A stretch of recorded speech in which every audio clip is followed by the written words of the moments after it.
Voilà, bienvenue mesdames et messieurs, vous qui nous suivez sur la CAF TV. Nous sommes aujourd'hui à la découverte d'une île composée de la majeure partie chrétienne. Donc mesdames et messieurs, c'est un plaisir aujourd'hui de venir ici à Boune, communément appelée l'île des cocotiers. Mesdames et messieurs, Tchekos DJ, nous y sommes à la découverte de Boune. Gars, nous sommes découvrir Boune, nous sommes en compagnie de Kafoussaz. La CAF TV. Abonnez-vous. Merci beaucoup.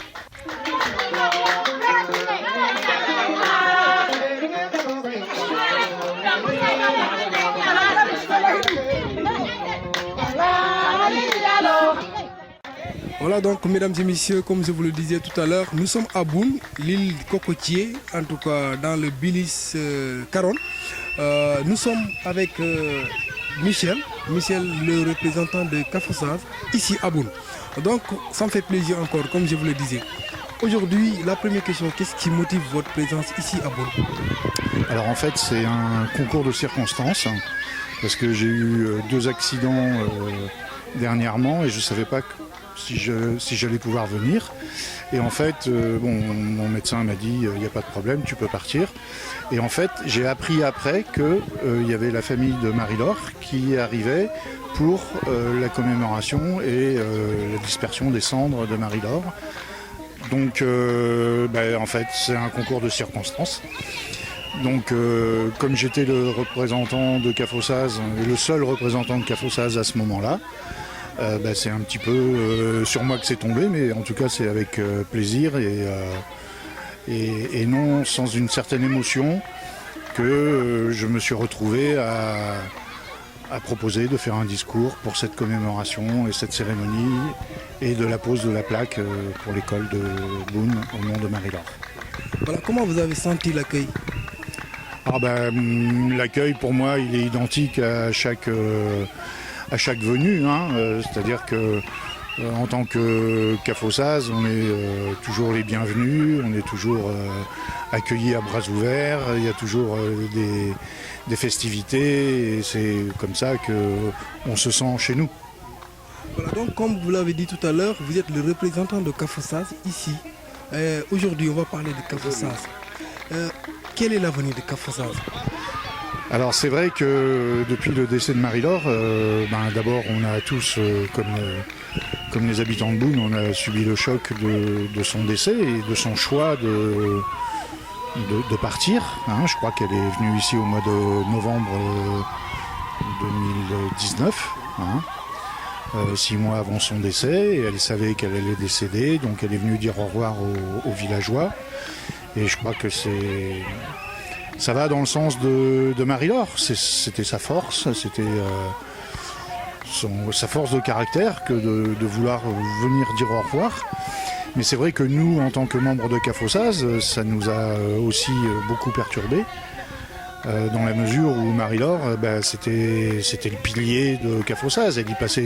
Elle se levait le matin, elle pensait Kafoussaz, elle se couchait le soir à minuit à écouter des actualités de la Casamance. C'était sa vie, Marie-Laure. Donc du coup, en tant que membre de Kafoussaz restant après son décès, si vous voulez, on a eu des moments d'oscillation. On se disait, est-ce qu'on continue Kafoussaz, est-ce qu'on arrête, Et puis, chemin faisant, les mois passant, on n'a pas voulu tout de suite prendre une décision trop rapide. Et on a décidé du coup d'une présidence collégiale. C'est-à-dire qu'il n'y avait pas un président qui allait être le président de Kafoussaz à la place de Marie-Laure, mais que on ferait une présidence tournante et les décisions on les prendrait collégialement. Voilà. Ce qui se faisait aussi avant, puisqu'il y avait un bureau, c'était une association, il y avait un conseil d'administration, il y avait un bureau, il y avait des assemblées générales. Mais c'est vrai que le pilier et le centre, c'était Marie-Laure. Et du coup, pour nous, ça changeait beaucoup de choses. Vous avez réalisé beaucoup de projets avec Kafoussaz ici dans la commune de Kafountine, particulièrement ici à Boune. Nous étions tous à la visite de l'école Et vraiment, quel est vraiment le sentiment que vous avez aujourd'hui d'après tout ce que vous avez vu que Cafoussaz a réussi à investir dans la commune de Kafountine? Je crois qu'il y a eu plusieurs axes. Il y avait ce qui concernait Boune, et plus particulièrement Boune. C'est vrai que ça s'est concrétisé au tout début de la création de l'association par la co-construction de l'école de Boune avec les habitants du village. Financièrement, c'est aussi des choses qui ont été partagées parce que le principe les valeurs de Cafoussaz, c'était de ne pas faire à la place, mais de faire avec. Et c'est pour ça qu'on insiste fortement sur le fait qu'on a co-construit l'école. C'est pas Cafoussaz qui a construit l'école, c'est Cafoussaz avec l'énergie des habitants. Et tout ce qu'on a voulu faire sur Boune, c'est toujours parti de ce principe-là, le principe de co-construction. C'est-à-dire que si Boune avait un projet, on réfléchissait ensemble, on discutait, on argumentait, le village argumentait. Nous, on essayait de s'inscrire dans cette histoire-là, mais c'était jamais tout Cafoussaz qui payait, c'était toujours un projet qui partait des habitants de Boune. Et pour nous, ça a été... moi, c'est ce qui m'a plu quand je suis rentré dans l'association, c'est ce qui m'a plu dans ce que Marie-Laure a proposé. Tout comme le parrainage, il n'y avait pas de parrainage individuel, c'était pas un toubab qui finançait un enfant de Boune, c'était un financement collectif, c'était des toubabs qui mettaient de l'argent dans un pot commun qui permettait à tous les enfants de Boune de pouvoir avancer dans leurs études. Votre dernier mot? Pardon? Votre dernier mot? Mon dernier mot, c'est... on essaye de continuer l'action de Marie-Laure, différemment, mais toujours dans le même esprit. Voilà. Je vous remercie. Merci beaucoup. Voilà. Donc merci beaucoup ba tey rek ñu ngi ci dëkk bi nga xamante ne mooy Boune maa ngi nii toog ak maire yi nag xam ngeen ni saa su ne ñooy xëy di liggéey di daan doole saa su ne ñoom moom maire kaña leen yi waaw maire kasumay kasumala ma mpeme pahiniyam tembo fie oni pahinemba no yambale tembo peti fededi marlo e gena no yagele di pahin hege no yagele pour hila ha hidi sade ya bulong hidi bakambaka pour salage edi marlo ti jana ke jidu fu susu sale e son sale e fofe jelgunu yale wa ho we mle kalon pun te bulong wale ti lenu yemle fuoti hik unu yam pinya la papa kat sade bun la no lan hikini tagi unu no ka to hik bombo hin igina no ya ke fie tembo ti kabi kudumba peti baraka eti marlo salageti o meseti o bahanyo papeteo ke o men ka sukuti marlo poni uni usoko abaraka marlo une fusoko abaraka e bugia pakatoni sade ya etoni le gole ana singane uni ni chukumbani cha chiti pungseba ni lopitania ni isad engenge lopitane sadenda faya ni mpadi aisadu imbingi chukumbanja chenja na longani cha tenjo uni pakalu bun modlo na singane wa hewe fi blungi fine wewe oto uni madlo uni nganu soko abaraka la nola ne pukuni nkakake panga empati le kole ya madlo e peso enangana ngoto kuna ita kana na ngatwa ko sumo sumo mema kinaone biri na ke de chege de ko ngoko mema woi fana ko ngoko bahanya no ya de bare ko ngoko mindolo mema nda hino nafa mema sumo sumo mema voilà gars merci beaucoup gis ngeen ba tey jigéen yi sànq ñu ngi wax témoigner ci ki nga xamante mooy Marie-Laure mu nekk jigéen joo xamante ni wax dëgg fa yàlla def na ko lu bëree bëri te ñu ngi koy sant buninkaanu sakalu timpa buninka bun fa fede aca nañ dem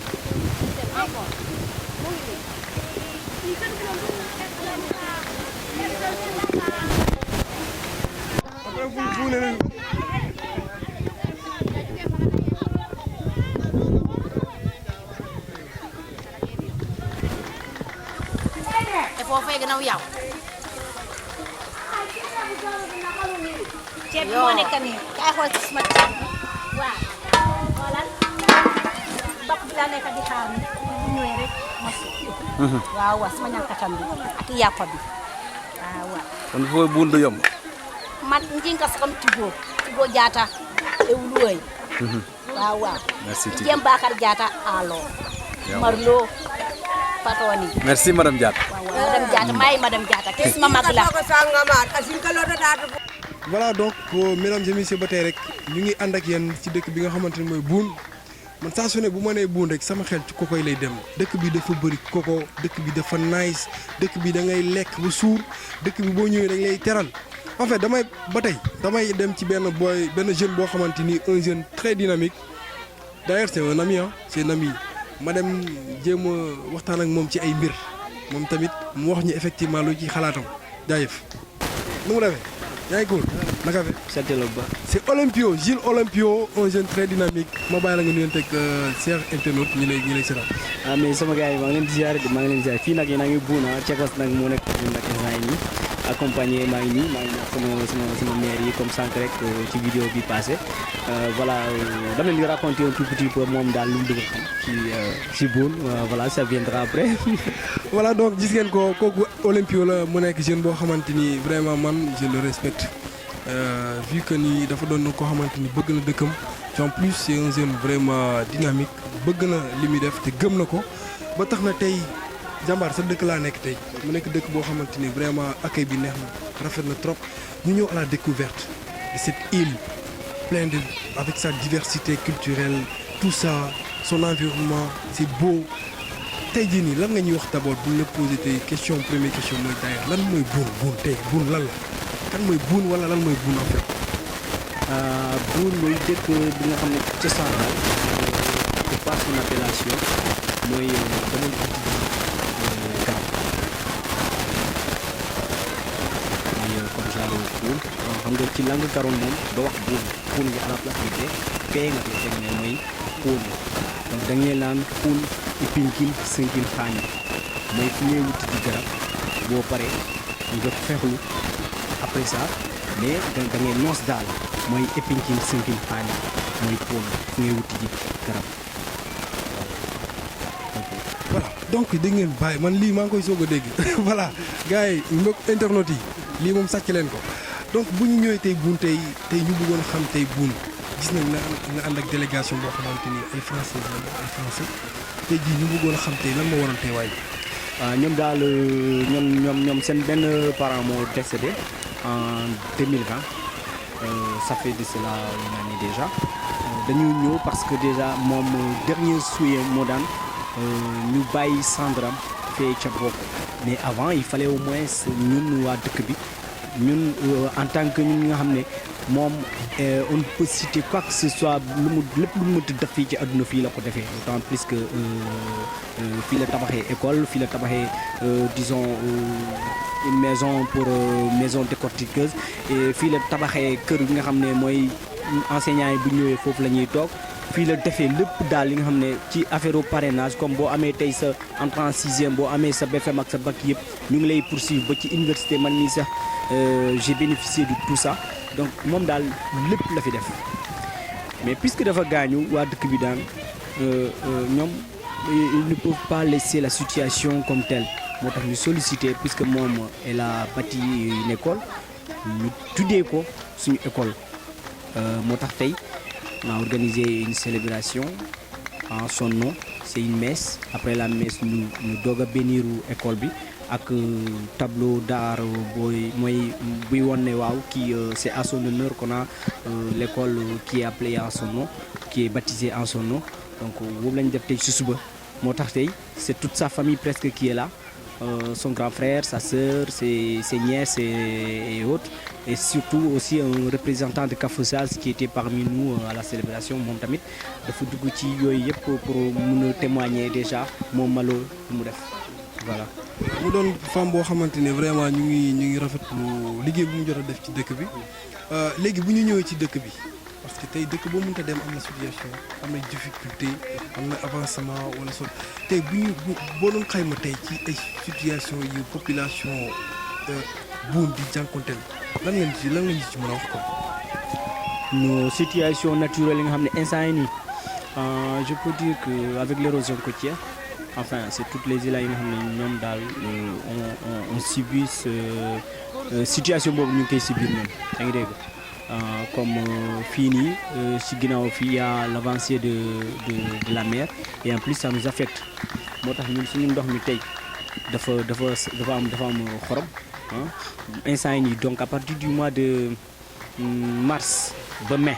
ba fin mai presque 3 mois yi nga xam ne dañuy sonn ci ndox mi parce que déjà day bëri xorom day saf xorom des fois moo tax duñ koy mën a naan ci période yi la ñuy dugg Kafountine dem Kafountine di feesal ay bidon de 20 litres andi ko wala soit am ñi nga xam ne ci pendant hivernage bi dañuy jëm a am stock d'eau yi nga xam ne si 3 mois yi bu jotee rek ñu génnee ko jéem a nekk ak moom ba des fois da ngay am gan nga bañ a rus da nga koy génnee ngeen jéem a cotiwaale entre temps mais surtout à part ça il y a aussi li nga xam ne mooy à part ndox mi il y a aussi li nga xam ne mooy suñu embarcadère bi il y a des lieux yi nga xam ne dañoo sacré mais avec l'avancée de la mer région culturelle bi daal fépp la laal fii ci île bi ku wax île moom fu dëggee la mooy fi nga xam ne problème majeur mooy ndox déjà mooy ndox waaw. Je pense que situation ndox def naa bokk na ci li nga xamante ni mooy lëmbee gaay yëpp d'ailleurs sax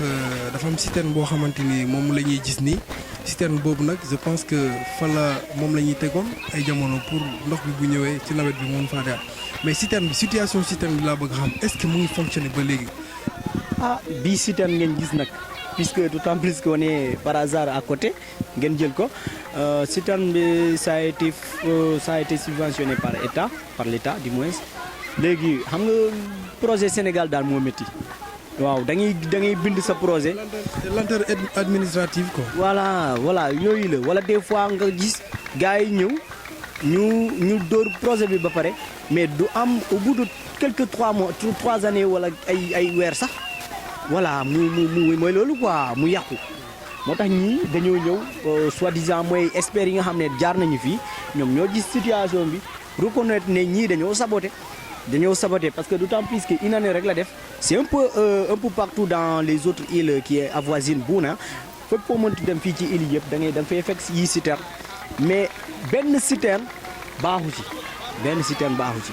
d'autant plus bii nii mu ngi nii benn partie bi mooy loolu beneen partie bi mooy loolu yii zinc nga gis yii rek ñoo fi taxaw te ci biir encore am na benn pax bu fa des déjà pax boobu tax na léegi ndox bu fa duggee moom day seen waaw ndox bu fa kii rek mooy loolu doo fa fekkati ndox mooy kii taw bi kii nii rek doo fa fekk ndox waaw robinet bi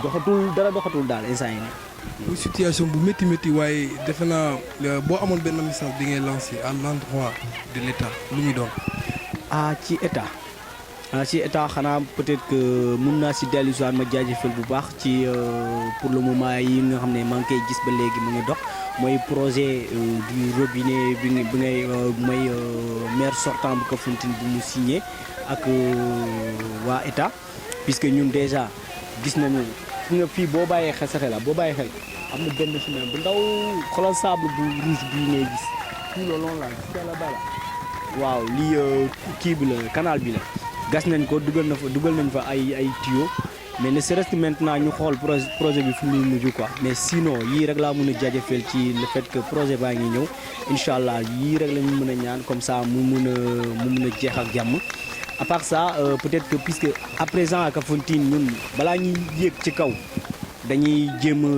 a commencer fii ci suñu waa commune parce que ñoom lañu fi am.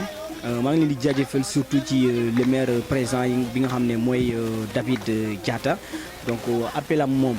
mooy na fexe daal ba bii projet puisqu'il y a entre-temps changement de maire bii projet na fexe daal ba mu taxaw parce que bu taxawee déjà ñun on dira au moins une partie de nos souffrances moo dañ léegi parce que déjà que buñ gisee lii ñëw ba mu xaw a dugg après benn instant mu stoppé wu et après xam nga état moom dafa jafe am beneen président bu ñëw bi nga xam ne bokk philosophie am wala aspect am bokkut ak le président sortant ça va être difficile d'autant plus que ñun on a déjà subi le sort bi nga xam ne mooy un nouveau maire c'est-à-dire quelqu'un qui est encore venu bi nga xam ne moom xëy naa du bokk philosophie ak kii sort ak kii dem